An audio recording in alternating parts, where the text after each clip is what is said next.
but I just never felt as though I completely fitted in, such that I'm sure everyone probably thinks this, but just in terms of the classic, just go for promotion and get a bigger house and a bigger car and then have the kids and settle down. That lifestyle just never really appealed to me, and it just felt like you were a kind of kindred spirit.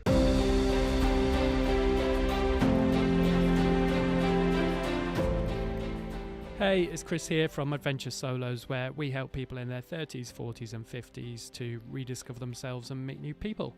This episode is our first ever special episode, and it's actually part one of a 3-part series that we're going to be sharing with you.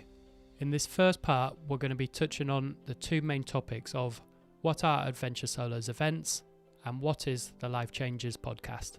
I hope you enjoy listening to this as much as Nat and I enjoyed recording it.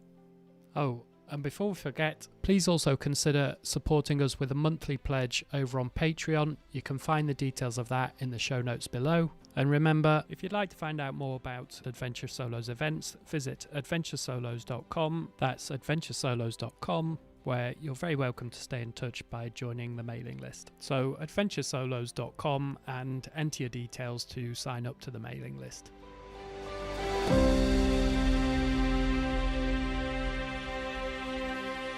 I'm Chris.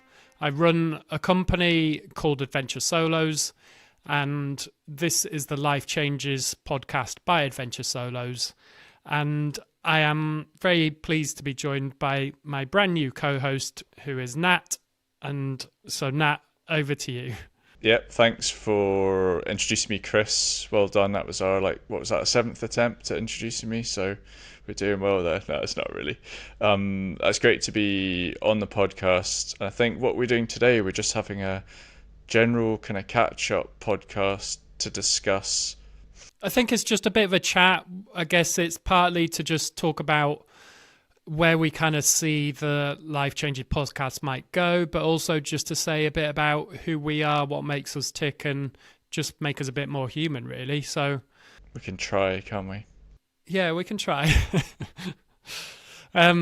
So should we chat about, I guess, maybe how we know each other and how this has come about that we're sat here, and even where you are, because for anyone that's watching this on YouTube rather than just in pure podcast format, there's a jungle behind you right now. There is, yeah, and it'll probably go dark actually during this podcast. So for anyone watching on YouTube, you'll see the light changing. I'm in Thailand at the moment, so in a place called Raleigh Beach, which is South Thailand. It's actually, if anyone's watched the film The Beach, it's pretty close to where they shot that. It's absolutely spectacular, kind of massive limestone cliffs falling into spectacular blue seas, perfect white sands. I mean, if you think of a picture book beach, it's kind of here. So I guess probably the next question is what am I doing here? Yeah, what the hell are you doing here? Who invited you? I'm here in Thailand because my fiance and I, Saskia, are traveling around the world. Well, not around the world, but just taking extended breaks. And I think in this podcast we'll talk a bit about our respective careers and how we've come to be where we are. But in effect, I'm taking, I suppose you could call it a bit of a time out after working in professional services for about 15 years. I'm still working remotely on a part-time basis with a company that I worked for full-time. But yeah, we've been, over the last about 18 months, we've been to Southeast Asia quite a lot: Cambodia, Laos, Vietnam. We've been to do the Everest Base Camp trek in Nepal. We spent some time visiting family and friends in Scotland and in England as well. And then we're now in Thailand on our way out to New Zealand to visit a good friend of mine who lives in Wellington in New Zealand. Yeah, right. Yeah, we'll have to stop you there because that's enough humble bragging. I'm sat here in Lancashire and I think it's stopped raining, but it's a little bit grey. It's trying to clear a little bit, but yeah, very different.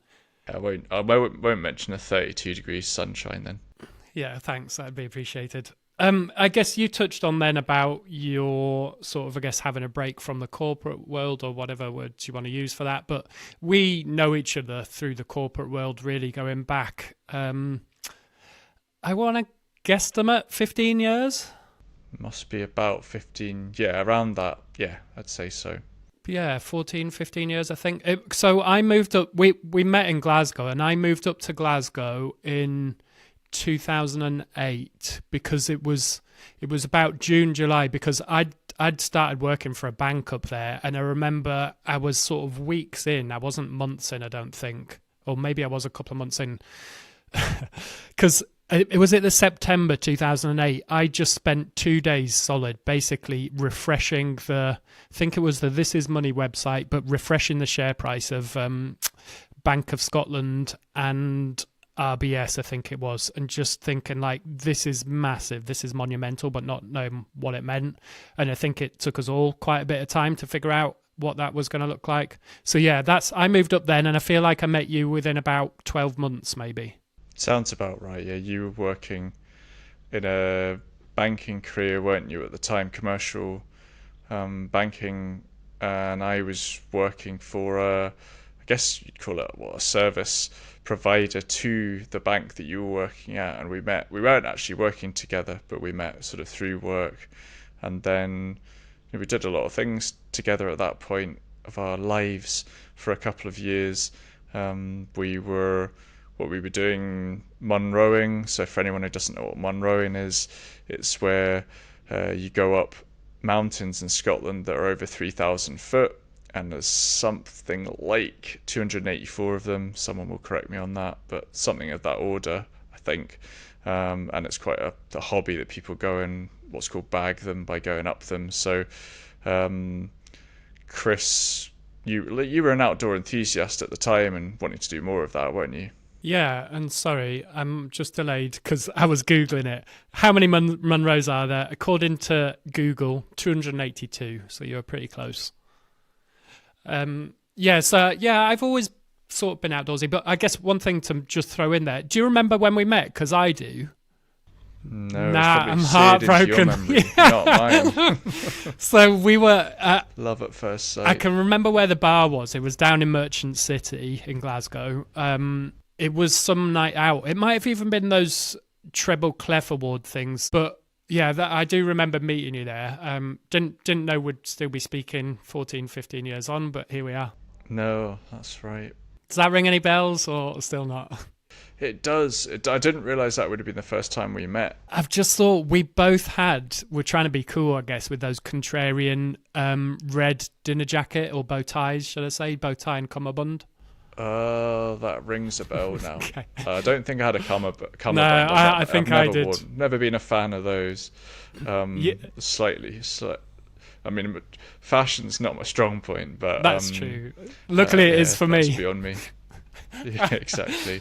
That's a joke. So we met, that's right, we met through work. Well, but yeah, you were into outdoorsy stuff. You'd done your motorbike trip, which I'm sure you'll tell the listeners about, but you were kind of a kindred. We got on well to start with, didn't we? Because we were kind of kindred spirits looking for more adventurous things to do at the weekend, like kind of classic weekend, cliched weekend warriors, weren't we? Yeah, I think so. So I guess, yeah, we probably had a lot in common. I think maybe I'm a year older than you. I've just turned 41. How old are you? 39, but 40 in March.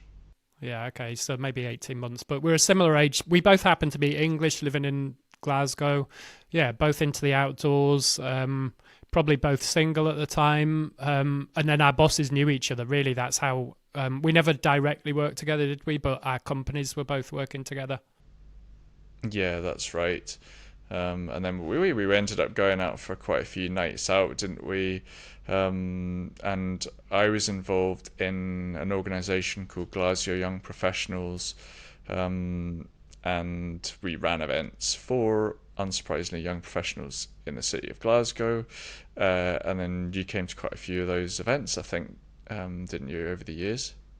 I did a few, but I wouldn't say a huge amount. I think, I mean, really, we got to know each other. To me, when I think of you, it was like on a Friday after work, I'd jump on I don't know if I walked or got the tube or what, but I'd head round to your offices, be there for like 5:30, and you must have you had a VW, was it a Golf or something at the time, a black Golf, I think.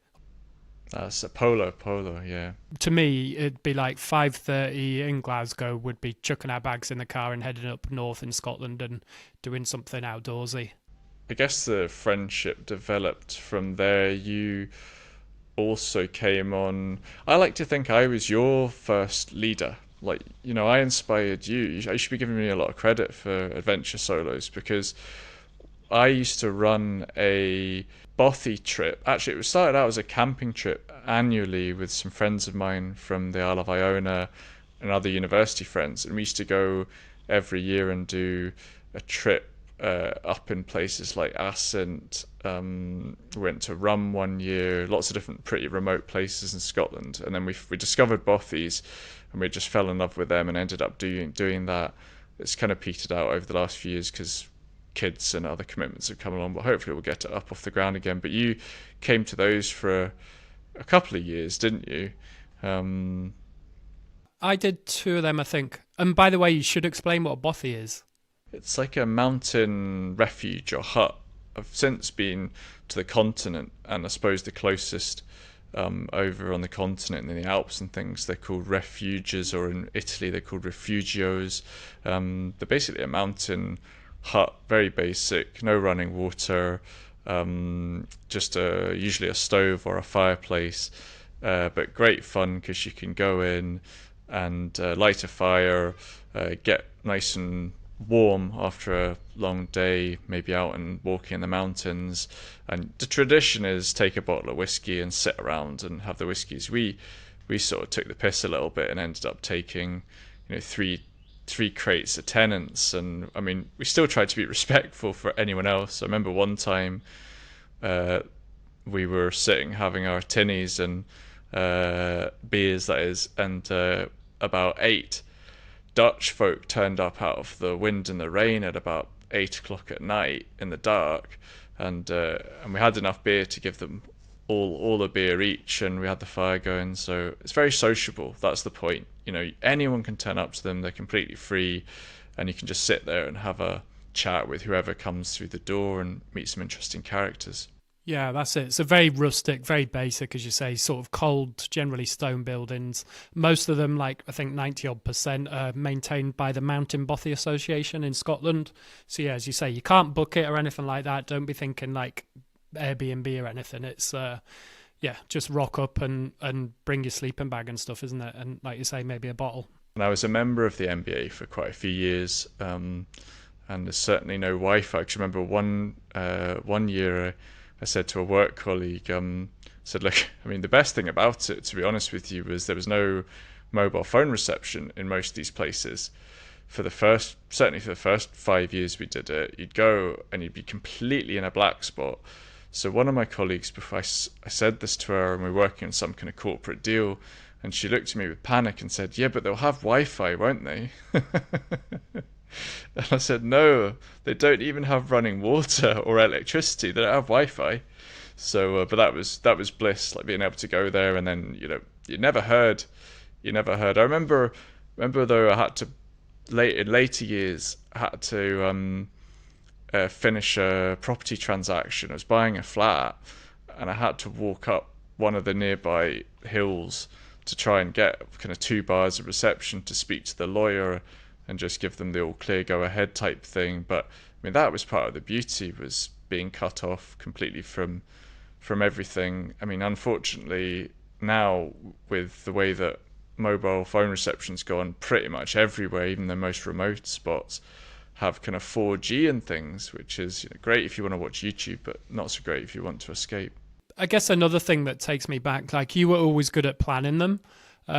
So you'd typically like send me an email. You like being organised, and you'd send me an email through in the week. Like we'd have the date penciled in, but not necessarily exactly what we're doing. And you'd be like, "Oh, we're doing this, this, and this," and you'd send me all the links.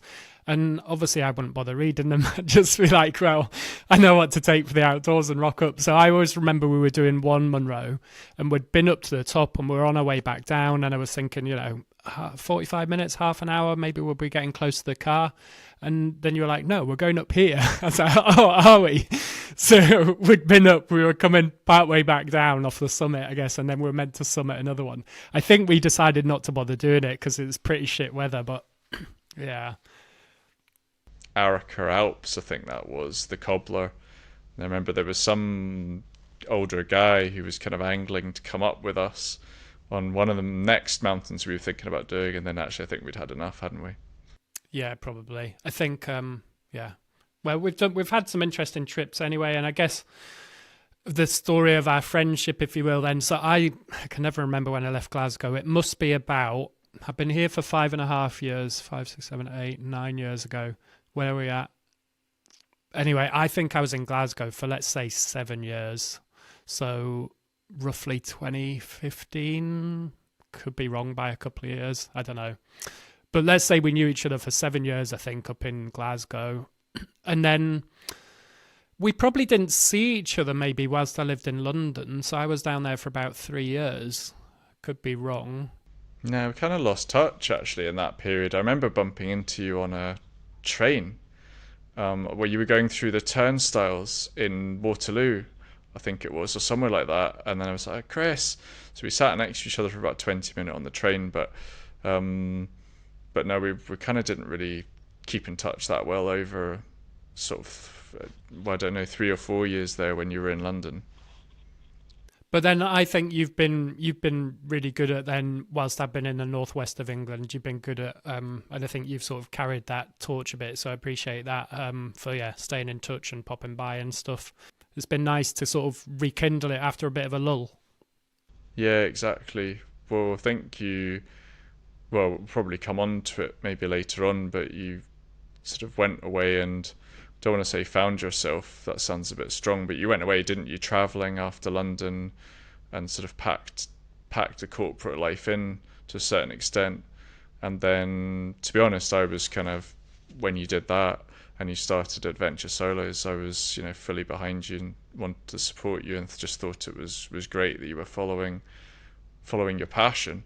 But it'll be interesting to talk about that kind of journey and what led you to that. And I think coming back to the kind of Glasgow bit and why we're friends and why we're doing this podcast is because we do have sort of similar outlooks on life, although we were both, or I'm to some extent still in the kind of corporate world. We both believed there was probably something beyond that, didn't we? And probably thought, we certainly, I can't speak for you, but I just never felt as though completely fitted in, such that I'm sure everyone probably thinks this, but just in terms of the classic, just go for promotion and get a bigger house and a bigger car and then have the kids and settle down. It just never really, that lifestyle just never really appealed to me, and it just felt like you were a kind of kindred spirit because you didn't feel like you were just on that kind of treadmill either, if I can call it that. Yeah, I'd agree kind of with the treadmill bit. I mean, I probably, whilst I was up in Scotland, I probably was on that and enjoyed that. Like, I started as I did a graduate scheme, went to uni, did a graduate scheme with a bank and, corporate banking and all that stuff. And I went off and did my Africa motorbike trip after that, and then came back and joined another bank up in Scotland. And that's when, that was my first time in Glasgow, because I'd lived in Edinburgh for a couple of short stints before that with a different company. I guess I enjoyed climbing that corporate ladder. I was quite enthusiastic about it for quite a long time, and then I kind of got to a certain point, and I guess I was just a bit disillusioned, and I wasn't exactly sure what it was. I ended up breaking up with a girl at the time that I was seeing, who was really nice. I guess my sister had my first niece, so this is sort of 10 years ago. This was all about the same sort of time.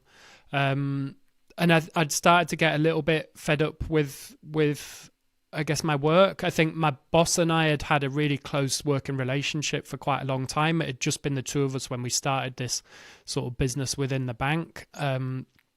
And that had been really interesting, and potentially we were maybe thinking about spinning it out and becoming less, making it our own thing and building a portfolio and stuff. And then sort of things changed, I guess, strategically and stuff within the bank, and my boss got promoted off, so we weren't working as closely together, and then that relationship sort of, I guess, fell apart a little bit. We're sort of in touch now and things are fine. We've been for lunch together and stuff, but yeah, I guess all this sort of came together, and I wasn't sure if I was fed up with the corporate world or whether I was just a bit bored or restless. So yeah, I buggered off traveling, did various things for best part of a year really.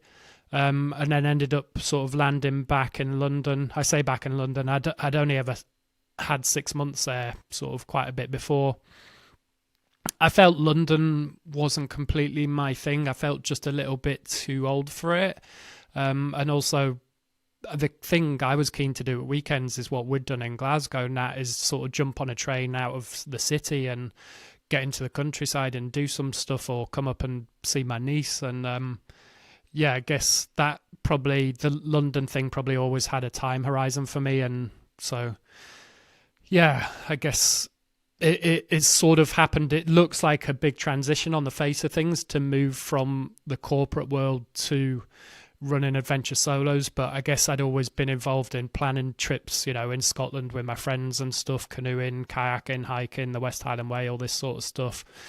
And also, I guess there was an element of, I was funding growth businesses this whole time in my career, and I guess there was a bit of me that wanted to step away from funding other people's businesses. I guess I would have regretted not ever trying to do my own thing and seeing what I can make of it.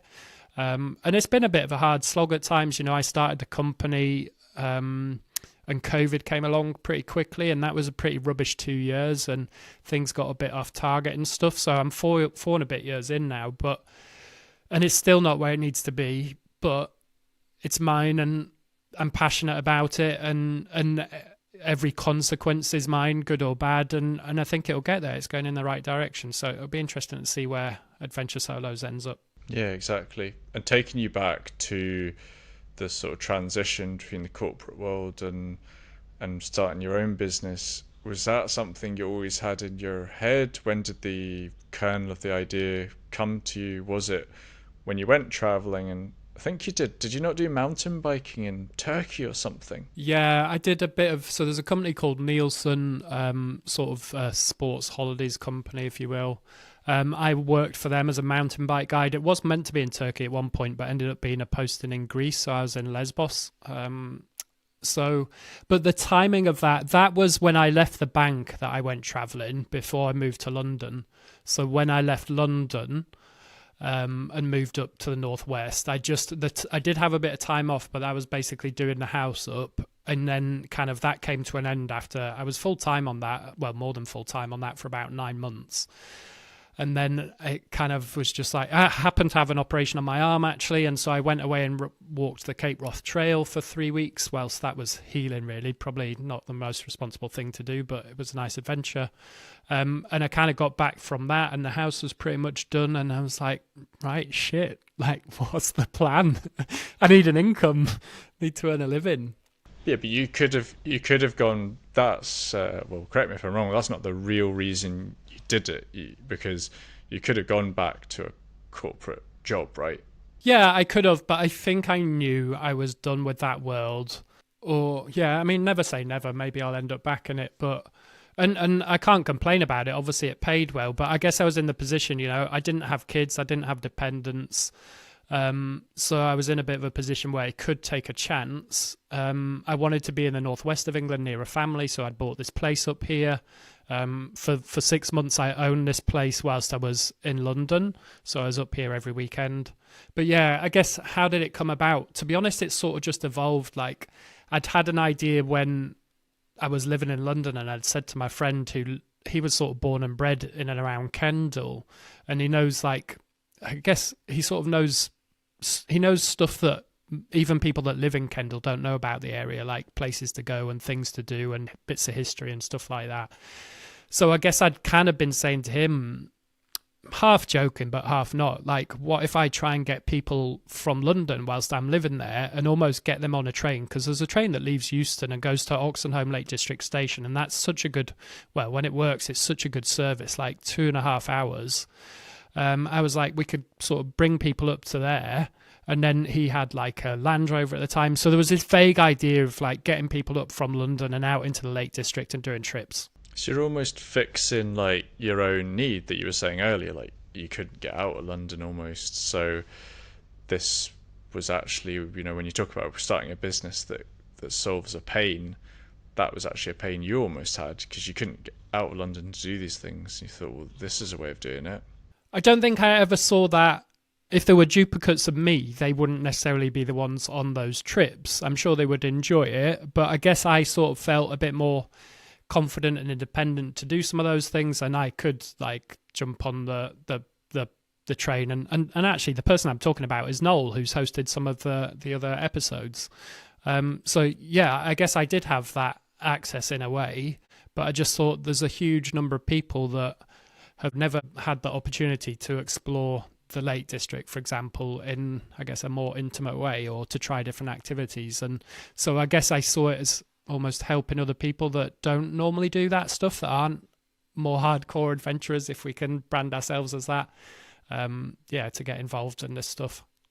It might be a good point just to tell us a little about Adventure Solos. I mean, we don't want this to turn into an advert, so I don't think that would be that interesting for everyone. But I think it sounds like a good point just to tell everyone a bit about what it is, and then perhaps we can talk a bit about how Adventure Solos fits in with the podcast.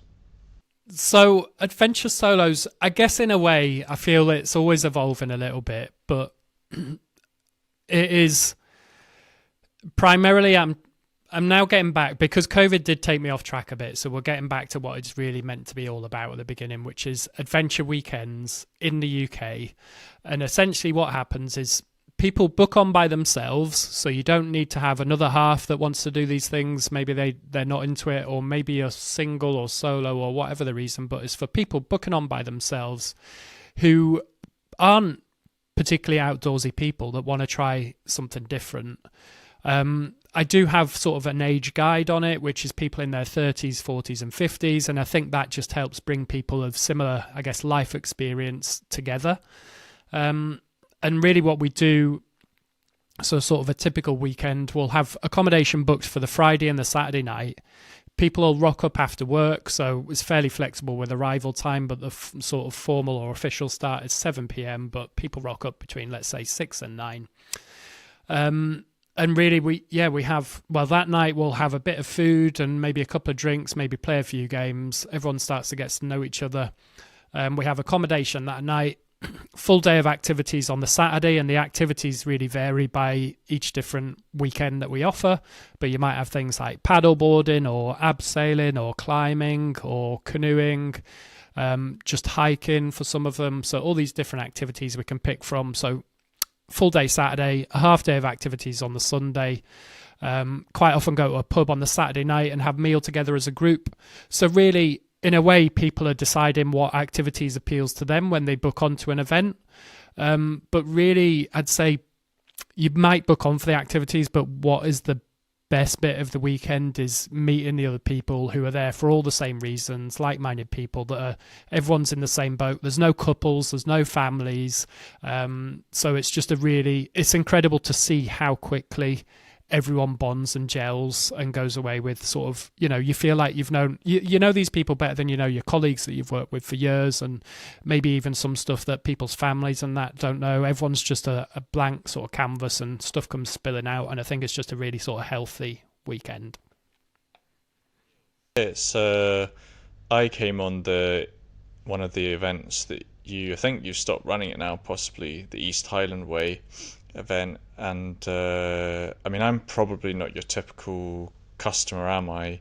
Because I kind of do a lot of these things myself, and actually I'm lucky enough to have friends who I can rope into, not all the time, but rope into to doing that type of thing, but not everyone comes from a background where they've been into outdoor activities their whole life, and they might want to just go and try it. So I think it's a great conduit into that world, and as you say, it's a great way to meet people. But yeah, I think you're quite right. That was my experience doing the event with Adventure Solos, was you just got to meet people so quickly. I think there's a bit of magic about you actually being on your own, because you're not with, we all play a persona to a certain extent, whether it's a husband or a daughter or whatever it is, and it typically, that can put the shackles on a little bit potentially, or maybe that's the wrong way of saying it, but you can be whoever you want to be on the weekend or on the event,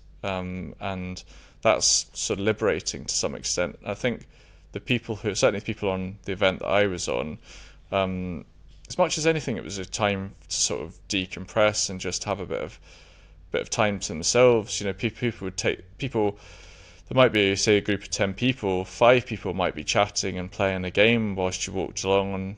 And at some points, I was just off at the back listening to a podcast in my own little world. But everyone's allowed to do kind of what they wanted to do, which was nice. Yeah, that's right. I think that's spot on. As you say, you can do, well, you just meet other people. And that blank canvas thing is kind of, I guess, one way I would describe it, which is, no one has any preconceived ideas of you because they don't know you.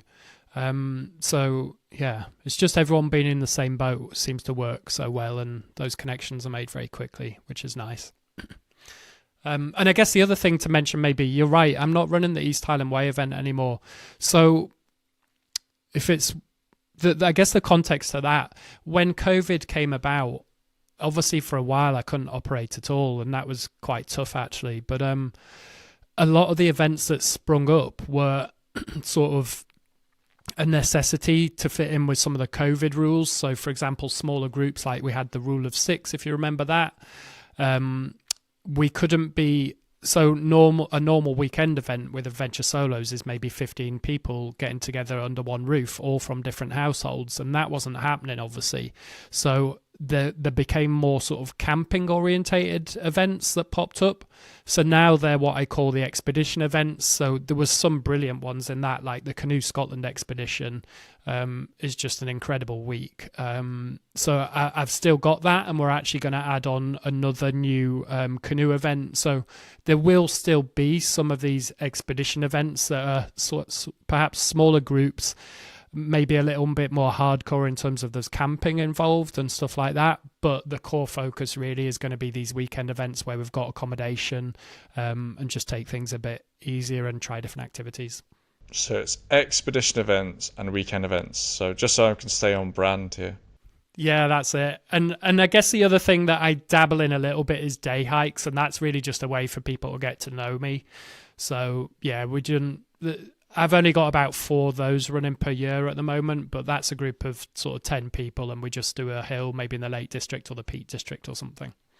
So yeah, that's my 3 at the moment: day events, weekend events, and expedition events. Okay, and life changes.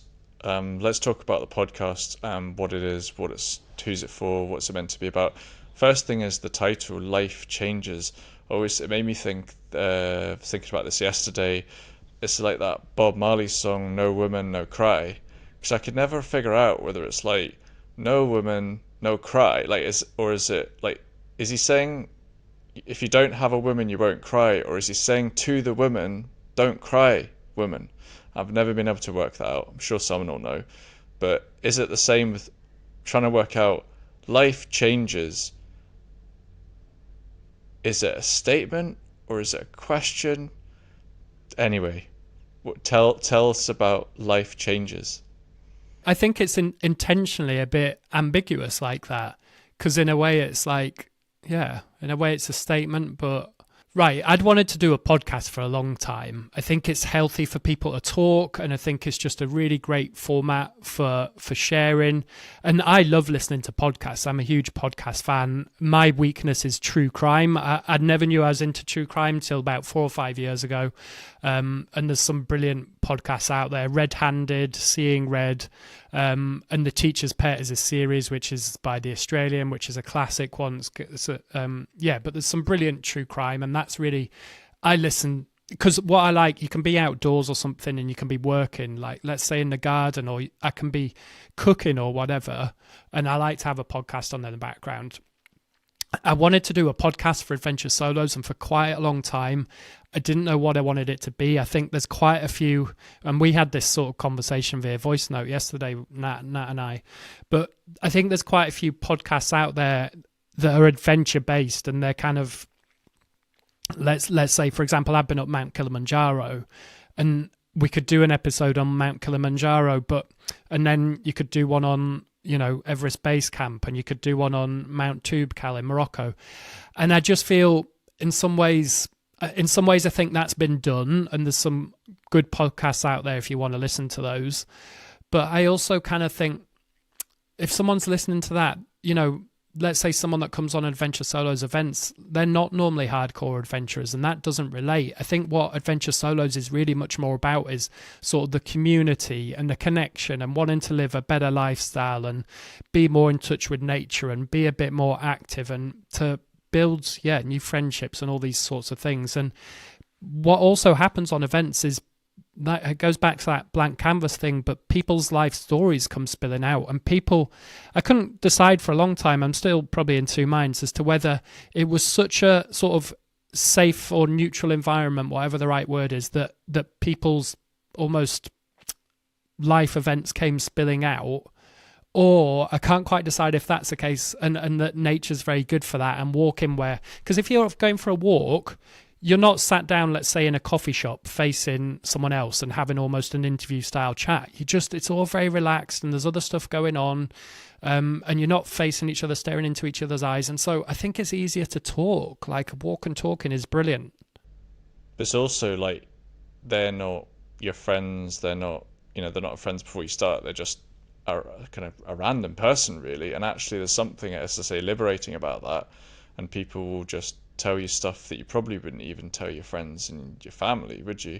So that's quite interesting. So that's where the idea came from, is it that you thought, well, how do we capture some of these stories that people are telling, and how do we go down these narrative arcs, can I say, around how life changes, how things happen in people's lives? And is there not also a bit of, when I was on the East Highland Way with you, a lot of people were on the event because life had changed. They'd unfortunately had a divorce, or someone had unfortunately passed away that was very close to them, and they were looking for something, and actually it provided some support, and as you say, people opened up about that. And so is as much of it about kind of being supportive of that and trying to kind of encapsulate a bit of that in a podcast? Yeah, I think that's right. I think some of it is exactly what you said, and some of it is the values piece. So, what you said, people that come on the event, I don't think they're like in crisis or anything like that. No one's a sort of, it's not basket case stuff. It's people that have been, as you say, over a period of time through a life change. Like, maybe someone's in their late 40s, let's say 48, 49. Maybe they've had, some kids. They've got a couple of kids. Maybe the kids are getting to a point where they're in their maybe mid or late teens, and that gives you, I guess I say this without any kids, but as an adult or as a parent, you suddenly get a bit of time back for yourself, and you get a bit of life back for yourself, and you sort of, I guess you can almost describe it as rediscovering yourself. And that's quite often sort of the profile that fits when people want to come on events. And I guess it's just about those people don't want to hear about another adventure that someone else has done that they're never going to do. They want to hear about life and life changes and life stories. So, and I guess then I also mentioned the values piece, which is really what I guess drives Adventure Solos. It's not really the adventures in a way. It's kind of, I guess, the things that are important to me that I try and live my life by and that I try and bring about in Adventure Solos and therefore also into Life Changes podcast is things like health, nutrition, sleeping well, making those good connections, meeting new people, trying new things, putting yourself outside of your comfort zone, building confidence, there's, health, happiness, and connection are probably those three North Stars, if you will, that I think are feeding into this podcast as well. Although some of the podcasts that we'll do will have a sort of adventure element to it, that's not the focus, is it? The focus is on what's the story behind the change that's occurred, or what lessons can be learned in relation to those points that you've just raised there. Yeah, I think that's right. And I guess also I'm conscious we're both men, but men are shit at talking, and it's hard to do because for whatever reasons, maybe societal or whatever, but I think it's just healthy. Obviously we'll have male and female guests on, but I think it's just healthy to chat and to share stuff. Hey, this is future Chris. We've discussed a little bit just now about Adventure Solos and the Life Changes podcast. What we're going to do, and you can come and join us over on the next episode, is find out a little bit more about Nat and then give him some rapid fire questions, and then do the same for me in the special episode number 3. So yeah, hop on over to the next special just now and continue listening to this conversation. Hey, it's Chris here from Adventure Solos, where we help people in their 30s, 40s and 50s to rediscover themselves and meet new people.